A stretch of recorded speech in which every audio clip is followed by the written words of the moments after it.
Hello friends, today I will tell you how to start fund disbursement. This video is in stepwise. Today I will tell you how to set the estimate approval by IA main ID.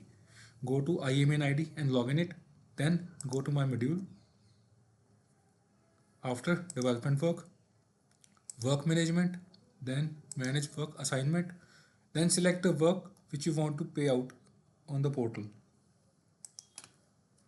Then you will show these things. First, you have to click on estimate approval.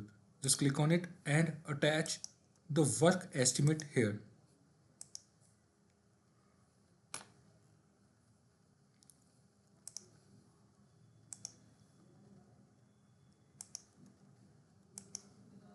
After that, you have to set start date of work,